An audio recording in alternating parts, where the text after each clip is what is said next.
بسم اللہ الرحمن الرحیم نحمدہ ونصلی علی رسولہ الکریم اما بعد۔ کتاب میں جو باتیں لکھی ہیں اس کا خلاصہ یہ ہے کہ ہر تکلیف ہمارے کسی عمل کا نتیجہ ہوتا ہے۔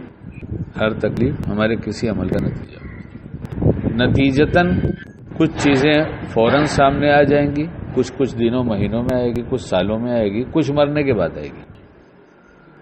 عمل میں دو قسم کا عمل ہوگا، نقصان والا بھی عمل ہوگا، نفع والا بھی ہوگا، یعنی گناہ کے کام ہوں گے، نافرمانی ہوگی، اللہ حفاظت فرمائے، اور بھلے کام بھی ہوں گے۔ یہ دونوں کا نتیجہ تو آئے گا ضرور، جیسا کہا فوراً، کچھ مہینے، سال، 2 سال، آخر وقت میں یا مرنے کے بعد ملے گا تو ضرور۔ اس لیے اپنے اعمال کا نگراں بننا چاہیے، اور کن اعمال کی نگرانی کرنا چاہیے، اس میں خاص طور سے اس وقت جو بات کرنی ہے کہ ہمیں جہاں جہاں تکلیف ہے، جن چیزوں کی تکلیف ہے، جہاں جہاں ہے، تو یہ سمجھنا چاہیے پہلے کہ یہ ہمارے ہی کیے ہوئے کا نتیجہ ہے۔ یہ اللہ کی مہربانی ہے کہ ابھی آ گیا ہے۔ اگر اس کا رزلٹ مرنے کے بعد ہوتا تو بہت پریشانی ہو جاتی، کیونکہ وہاں کے رزلٹ میں جہنم ہے، یہاں کے رزلٹ میں تھوڑی سی تکلیف ہے۔ اور یہاں ایک تسلی کی بات اللہ نے فرمایا ہے، اور یہ سب ہماری زبان ہے، کہ یہاں اگر آ گیا تو تسلی کا سامان فرمایا۔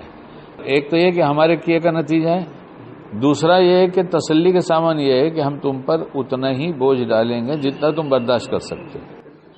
مطلب ہمارے کسی کیے ہوئے کی جو سزا مل رہی ہے، اس کے مقابلے میں جو تکلیف آ گئی ہے، وہ اتنی ہی رہے گی جتنی تم برداشت کر سکتے، اس سے زیادہ نہیں ہوگی۔ برداشت کرنے کا مطلب ہے کہ ہم صبر کر سکتے ہیں۔ کیا کر سکتے ہیں؟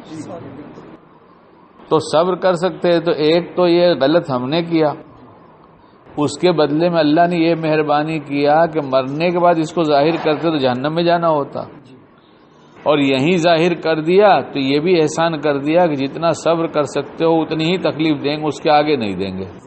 تو ایک عمل بتا دیا کہ تم صبر بھی کر لینا۔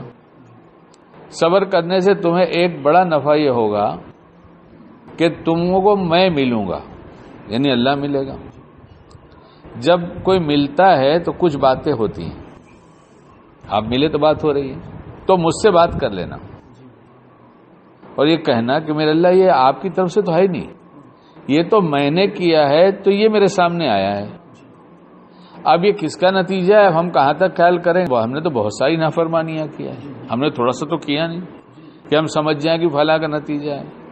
لہذا میں آپ سے کہتا ہوں جس کی وجہ سے وہ بھی معاف کر دیجئے، اور جو ابھی باقی ہے، پینڈنگ ہے، بعد میں آپ کچھ دینے والے ہیں، وہ سب معاف کر دیجئے۔ جب آپ مجھ کو مل گئے اور میں آپ کا ہوں، کیونکہ میں نے لا الہ الا اللہ محمد رسول اللہ کا اقرار کیا ہے، تو میں تو آپ کا ہوں، مگر نافرمان ہوں۔ بھائی صحیح ہے کہ بیٹا نافرمان ہے، وہ بھاگ گیا تھا گھر بر چھوڑ کر، لیکن کچھ دن کے بعد آ گیا اور کہنے لگا کہ ابا غلطی ہو گئی مجھ سے۔ تو ابا تو ذرا سخت ہوتے ہیں، ربا سخت نہیں ہے، اللہ پاک سخت نہیں ہے، وہ اس معاملے میں کہیں سختی کرتے ہی نہیں۔ ابا تو ڈانٹ بھی دیں گے، نالائق کہیں کا، اتنے دن سے غائب تھا، نافرمان کہیں گا، جی چاہتا ابھی بھگا دوں، یہ سب ہوگا۔ لیکن بیٹا کہ کہاں جائیں گے؟ غلطی تو کیا تھا ایک دفعہ جا کر، اب کہاں جائیں گے؟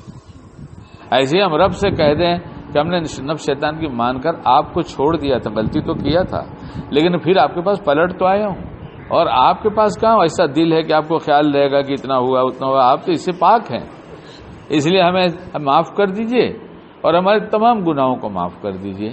اور یہ مہینہ تو ایسا ہے کہ معافی کے لیے تو سمجھو ایسی دھواں دھار بارش ہو رہی ہے کہ جتنی گندگی ہے سب بہہ جائے گی۔ سیلاب آیا ہے، رحمت کا سیلاب آیا ہے، سارے گناہوں کی گندگیوں کو دھو لے جائے گا۔